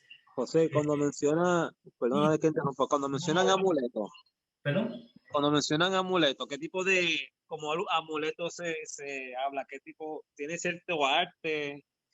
No, O, en el caso de Neandertales hablamos de collares, por ejemplo. sí. Plumas para ponerlas en el cabello. Se ha encontrado evidencia sobre eso porque hablamos de fósiles bastante recientes, así que se ha conservado bastante esa materia orgánica. Sí, ellos se pintaban, o sea, se tatuaban y se pintaban. Claro, esto no se ha conservado, pero por el tipo de pinturas que se encuentran y el manejo que hacían de ciertos pigmentos, se puede inferir que posiblemente se pintaba, ¿verdad? No es que hayamos encontrado ningún neandertal en un cementerio en alguna parte del planeta bien conservado, pero sí por las inferencias que se pueden hacer, cómo manejaban ciertas pinturas y cómo desarrollaban ciertas pigmentaciones y las herramientas que tenían para el uso de esas pigmentaciones y de esas pinturas. Recuerden que aquí se construye mucha teoría a partir de las evidencias, ¿no? que se encuentran, ¿no? Alguien dijo algo, ¿no?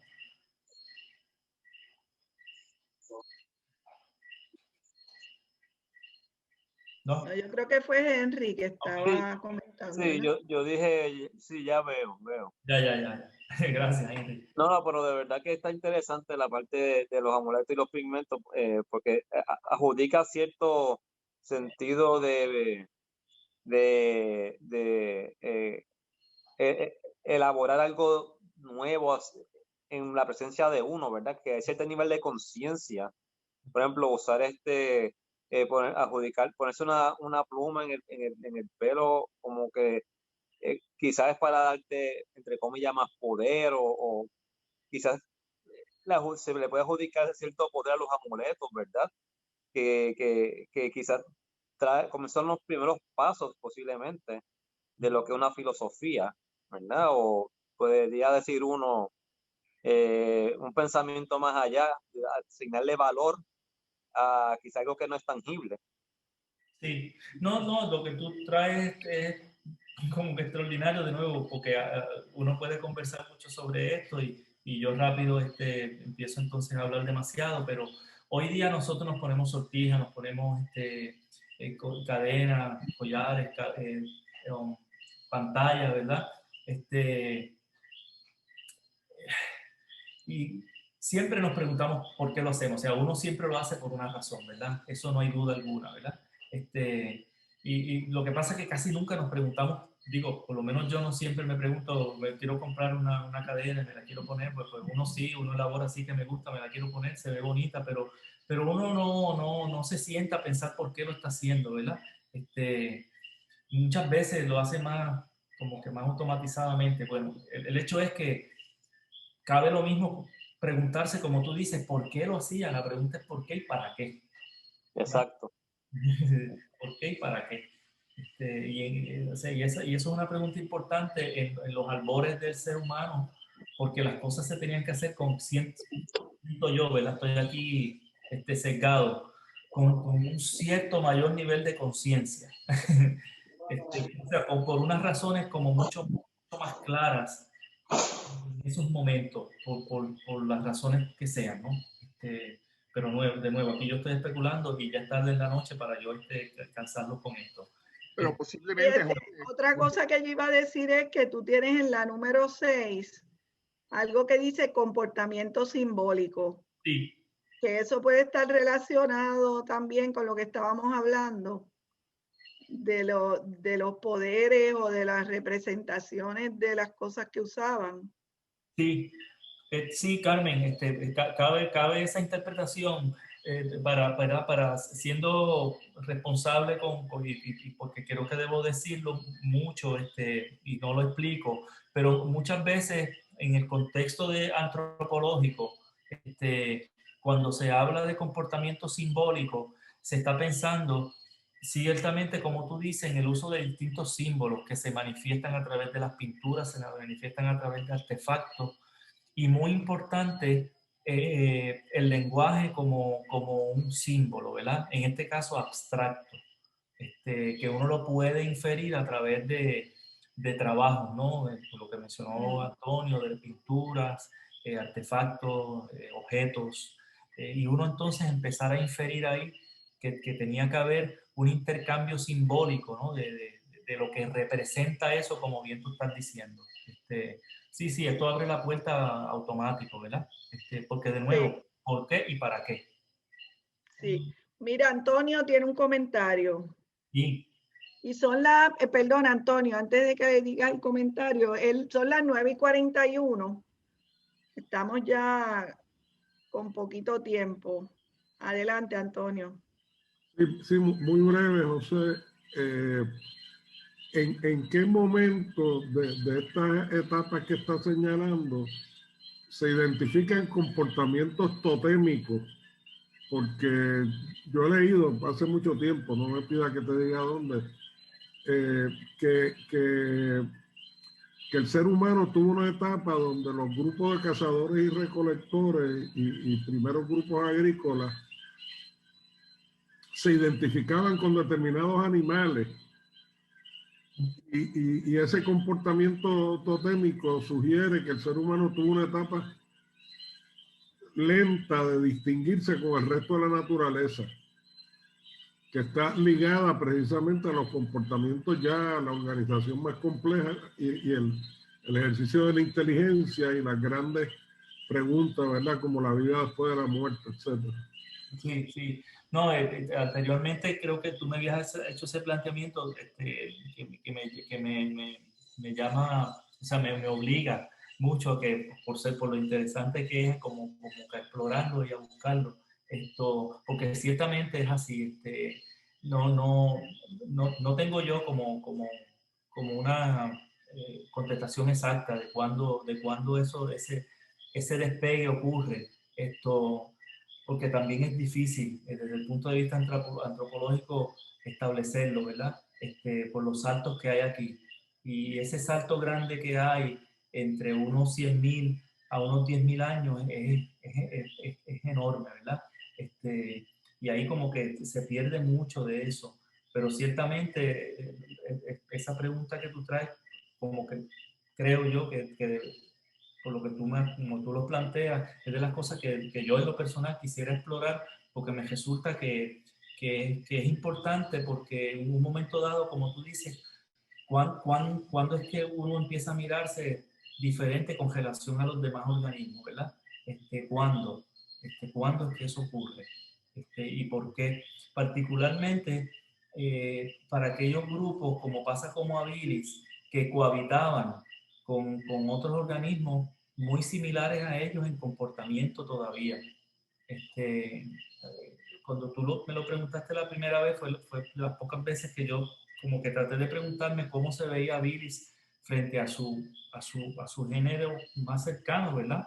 Que en este caso, pues estamos hablando de gorila, chimpancé, que físicamente incluso podría haber unas maneras ahí de similitudes y compitiendo muchas veces por unos nichos. ¿Cómo se manejaba eso, ¿verdad? Y ni hablar ya cuando estamos hablando de Erectus y de Homo sapiens, ¿verdad? ¿Cuándo empieza a ocurrir esa diferenciación con ese y otros organismos, como bien tú estás señalando, ¿no?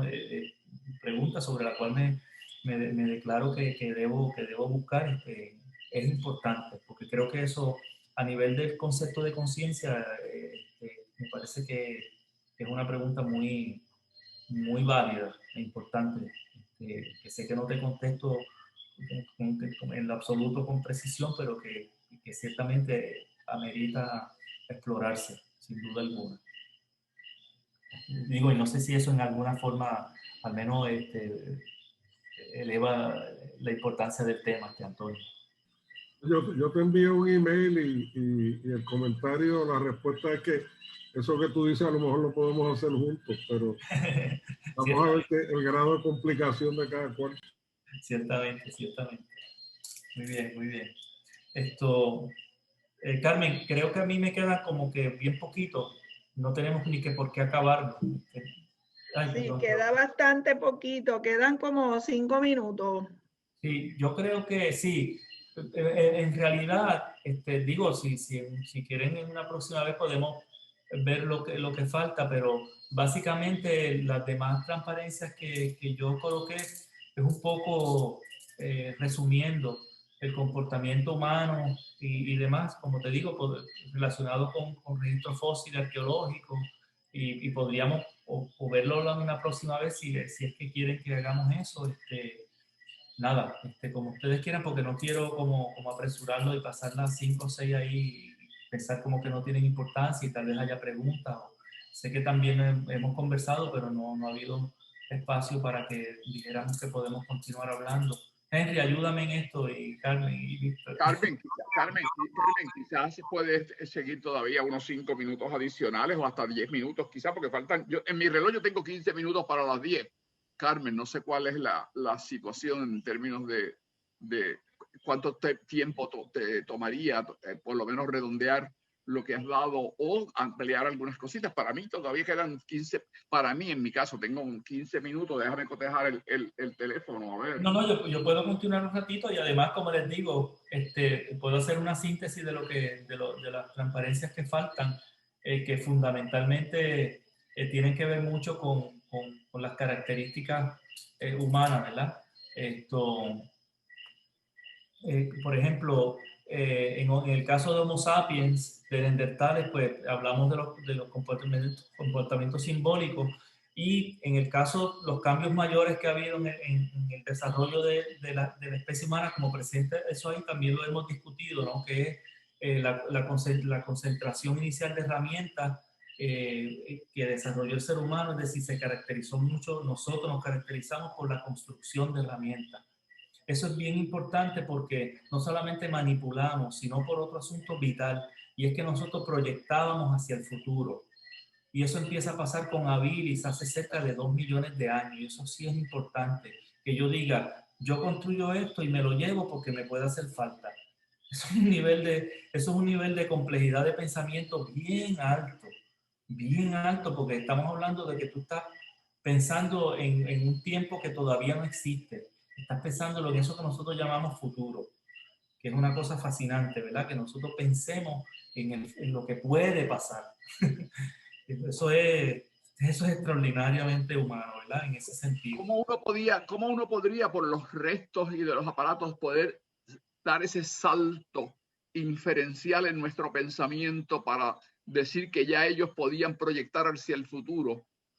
Porque claro, yo podría llevarme una herramienta, porque puedo pensar que voy a encontrar un jabalí o un animal de caza y que eso me es útil para mi alimentación, o para protegerme de un león o de otro animal que me pueda usar a mí de presa y comerme. Y entonces me llevo un arma. Así que estoy proyectando al futuro a la luz de las experiencias previas. Y hay entonces un nivel de conciencia, que es un tema que está ligado a las áreas que a nosotros nos interesan para ver ya la presencia de lo que entendemos por el concepto de espíritu, esa energía vital que tiene la capacidad de pensar y de proyectarse y de crear conceptos, lo cual es un tipo de conducta compleja en el ser humano. Lo dices como comentario para un poco reafirmando lo que estamos diciendo, ¿cierto, Víctor? No como pregunta. Sí. ¿Me escuchan? Estoy pensando, yendo sobre ese pensamiento y elaborando para el vínculo con la cuestión, por ejemplo, en la cuestión del concepto de espiritualidad, podría ser una proyección del futuro también. Uno estaría proyectando, entiendo una continuación de mi vida y o puedo protegerme o aquí termino mi vida. Eso estaría relacionado en un tipo de pensamiento que uno lo está asumiendo, claro, pero puede darse a un nivel, aunque no lo hayan expresado, porque quizás no tiene en la complejidad del lenguaje la capacidad de expresar esas ideas. Ya. Pero nosotros estamos infiriendo eso a partir de esas conductas que se observaban. Sí.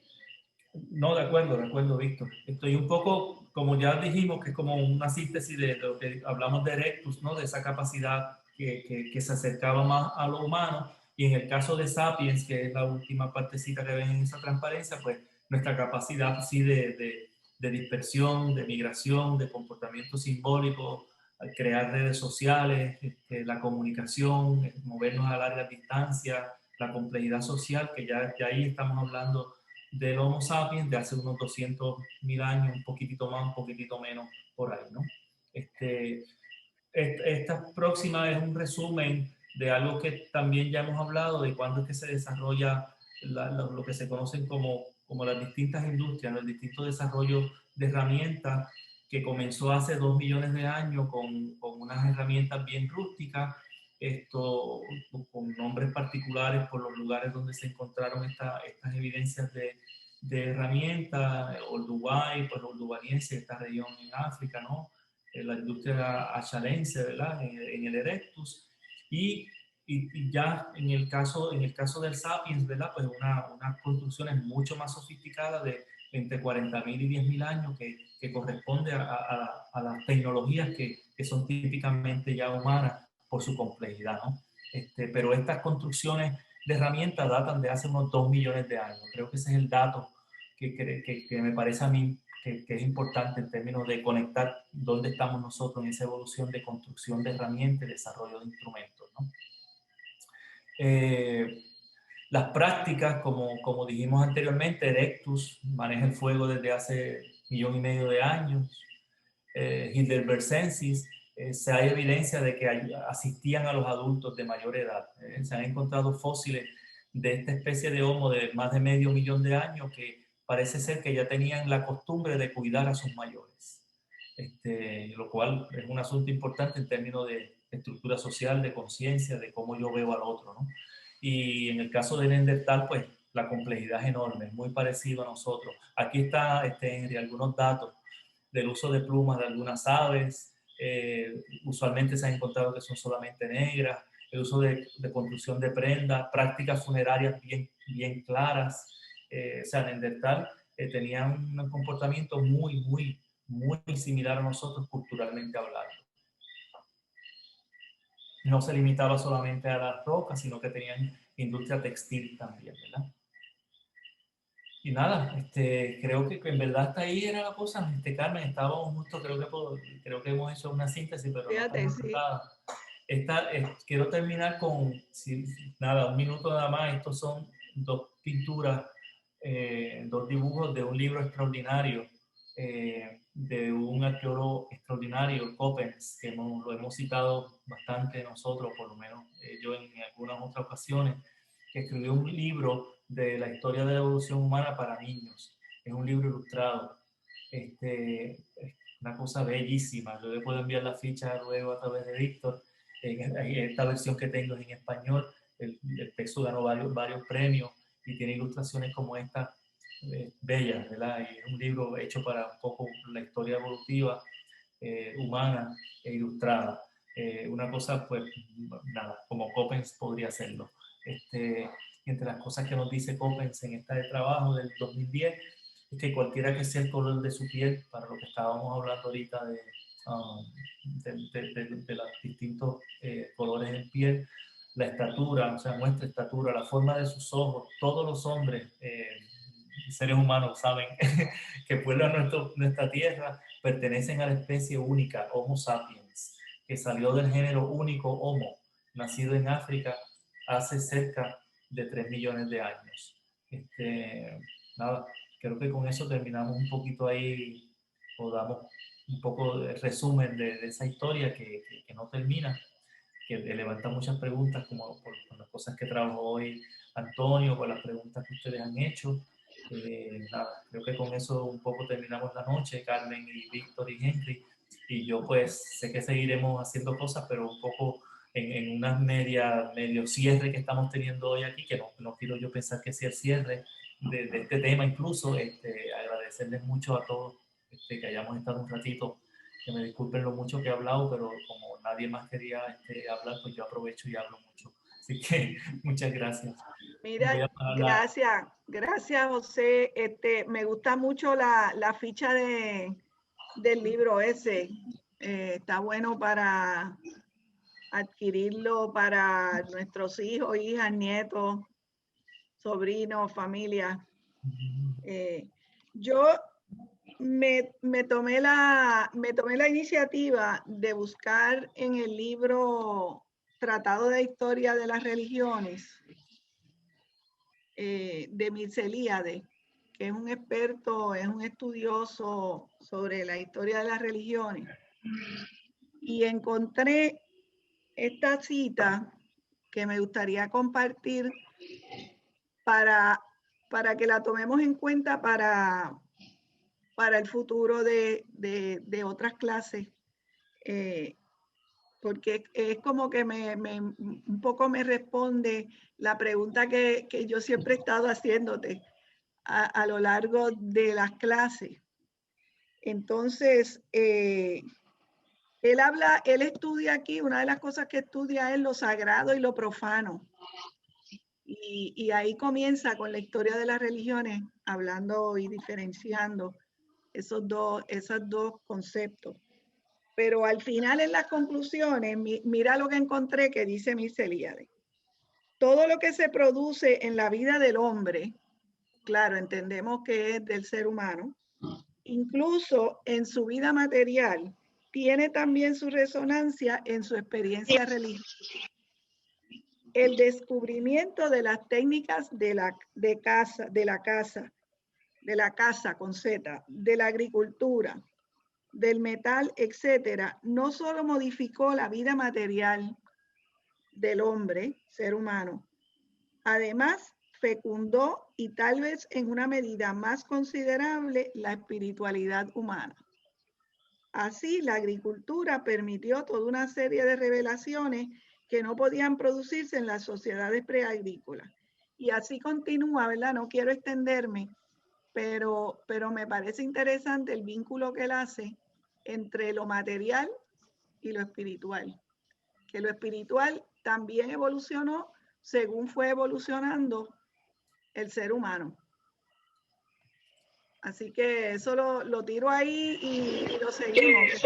Yo sé que eso abre muchas ideas, muchos pensamientos, pero fue como encontré esto, pues me pareció que por lo menos nos da una pista. No sé qué te parece, José. Pues yo pienso que esto, precisamente pienso, ¿verdad? Que lo importante que yo le he visto a estas charlas que Henry, tú, Víctor, ¿verdad? Y el grupo hemos querido compartir, es precisamente como para tener pues un cuadro amplio, ¿no? De que hay unas explicaciones desde el punto de vista evolutivo, materialista, histórico, sobre qué somos y cómo hemos llegado hasta aquí, ¿verdad? Y siento yo que eso es importante entonces para uno poder desde ahí, pues como tú estás haciendo ahora, pues elaborar sobre temas que son pues muy humanos, como el asunto de la trascendencia, la espiritualidad, que están ahí presentes y que tampoco se pueden negar. ¿Cómo explicamos eso y qué implica eso para lo humano? Pues ahí es donde yo pienso que puede haber coincidencias y diferencias, ¿verdad? Yo, por ejemplo, solamente para dar una embocadura, pero pues, como poner la carta sobre la mesa, pienso que es importante, ¿no? El tema de la espiritualidad, la trascendencia como asunto humano. En lo personal, yo creo que yo puedo vivir con una explicación de lo que es lo humano estrictamente desde el punto de vista material. Y que eso nos puede ayudar mucho a entender y a construir una sociedad como eso se puede hacer. Yo creo que cuando reconocemos lo que somos, no solamente por reconocer las cosas extraordinarias, que hoy hemos hablado mucho de la cosa extraordinaria, pero en otras ocasiones, en las oportunidades que ustedes me han dado, pues también hemos hablado de todas las cosas que también somos capaces de hacer desde el otro lado de la cerca, que son las cosas terribles que como humanos nosotros somos capaces de hacer. Porque venimos, ¿verdad? Somos capaces de todo lo mejor y todo lo peor. Y yo creo que discutir lo humano desde ahí es bien importante, ¿verdad? Que como dice un filósofo que Víctor me introdujo y le tomo 10 segundos nada más, Bertrand Russell, ¿verdad? Hay que mirar a la vida de frente, ¿verdad? Con miedo, con todas sus cosas bellas, con todas sus cosas malas, y reconocerlo. Y yo creo que discutir del asunto de la trascendencia, a esa gran discusión. Nada, yo creo que es un tema inagotable. Nada de eso. Sé que no he dicho mucho, pero poco podemos seguir hablando. Y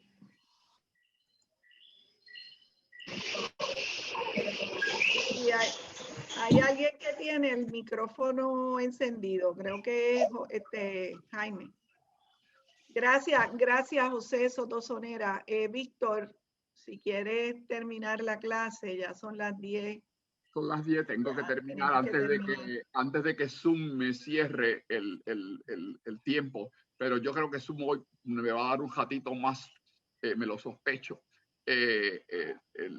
Bueno, quiero decirles que la semana que viene, pues empezamos, claro, el lunes, cotejen el programa. Muchas personas me han preguntado que si yo mandé el programa, si se envió. Debe estar en los últimos días de enero, porque yo lo envié el sábado antes ya o domingo antes del del lunes primero de enero. Ahí se envió. Así que busquen en sus correos electrónicos o en su WhatsApp, que esos son los dos medios que INESIP está usando. Recuérdense que nosotros no podemos usar todos los medios y sistemas que hay. Estamos usando WhatsApp y el correo electrónico. Y yo envío generalmente esto el día antes o 2 días antes de iniciarse el mes. El programa se envió tanto por correo electrónico, a su correo electrónico, como a su WhatsApp, aquellas personas que tienen WhatsApp también con nosotros. Bien, el lunes que viene vamos a trabajar el tema los traumas, cómo los traumas nos afectan.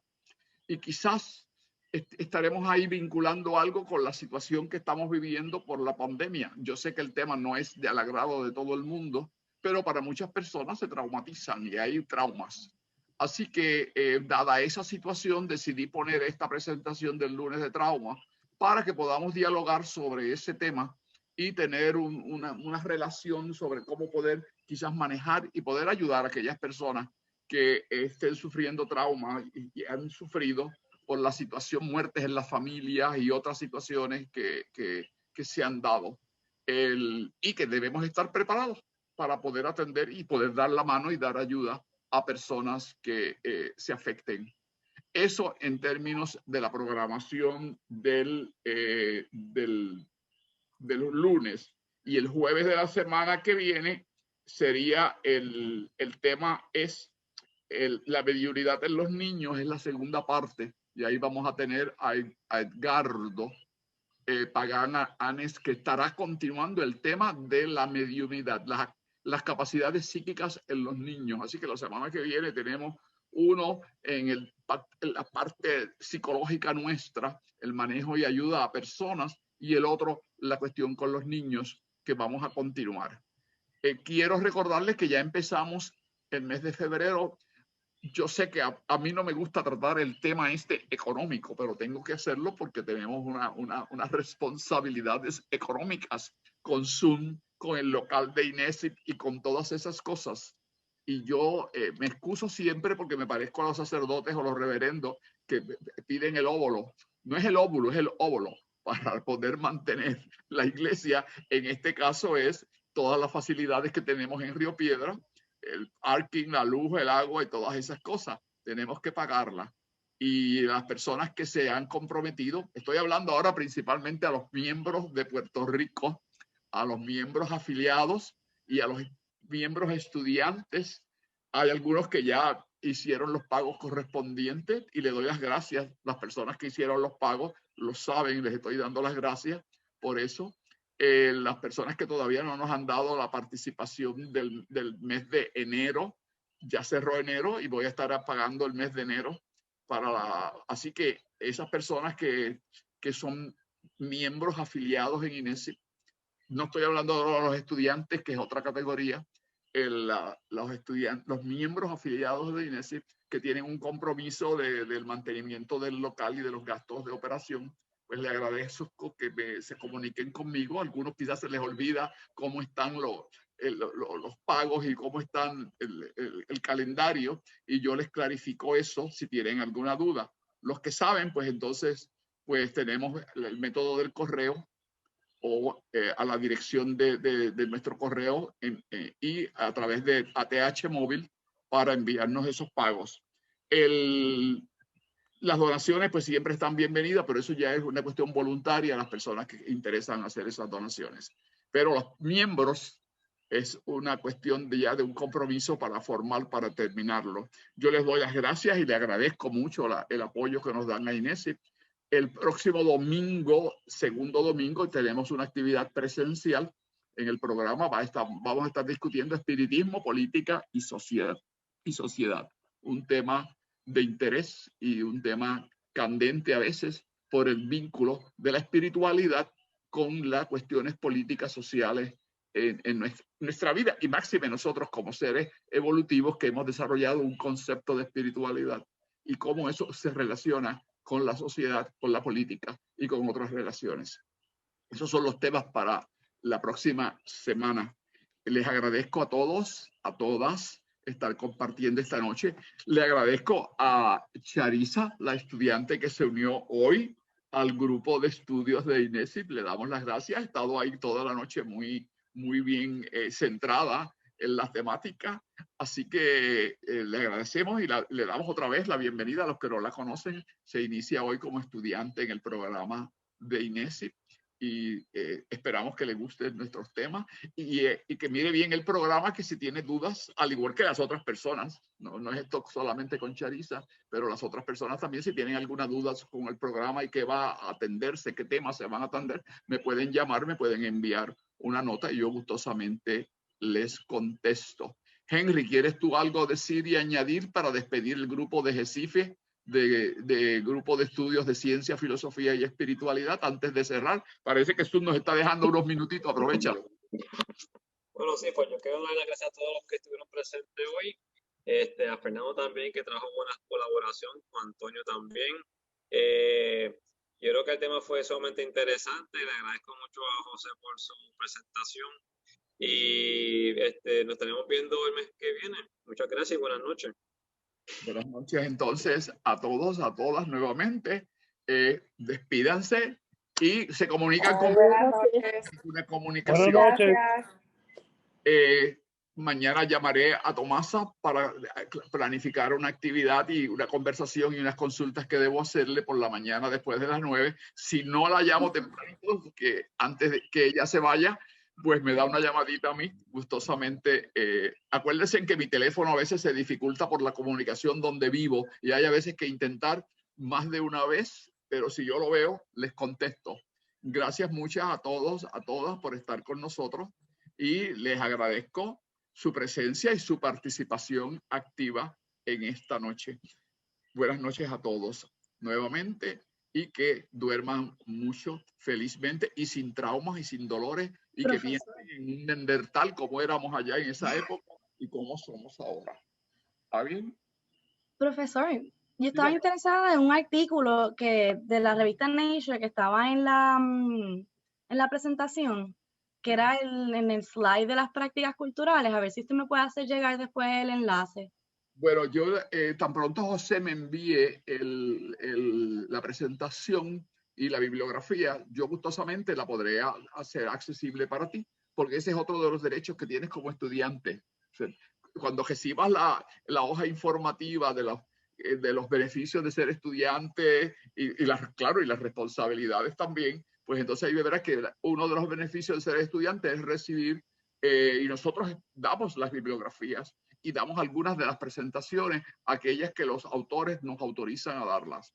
En este caso no hay ningún problema con la de José, él gustosamente... ¿Cuál es? Por si acaso la tengo y de una vez se la envío a Víctor. Era en la página de las prácticas culturales que usted estaba explicando desde lo Amabilis, todo, y las diferencias. Y entonces abajo había un enlace de Nature. Ok. Yo chequé. Muy bien. Pues eso pues nos arreglamos nosotros y te lo enviamos a ti, porque ya yo tengo tanto el correo como tu teléfono, así que se va a hacer fácil comunicarme contigo. A la gente de allá de México, de Puebla, saludos. A las personas de Monterrey, México, mira, aquí está José Guadalupe, quizás ahí estaba cerca allá de los estudios, que es en el norte de México, ahí el área de Monterrey, Nuevo León, San Luis Potosí y todas esas cositas, y aquí está José Guadalupe González, de allá de esa región. Saludos, maestro, doctor Víctor, saludos. Gracias mucho, Lupito, y espero que quizás tengas algunos antecesores tú que hicieron esos dibujos en las cuevas, doctores de allá en esta área de no sabíamos cómo se llamaba todavía, si tenían lenguaje, toda esa gente. También a las gentes de Puerto Rico, a los de la montaña allá, mi hermano en Las Marías y en el proyecto comunal de Las Marías. Eso es un proyecto comunal espírita, señor Jamón Leal y las personas también de México que están aquí de la cátedra, la cátedra en Ciudad de México y en Luz Delia, la cátedra también. Bien, Carmen, ya mismito te hablo. Así que buenas noches a todos y ya nos veremos. Cuídense y un abrazo. Buenas noches. Bien.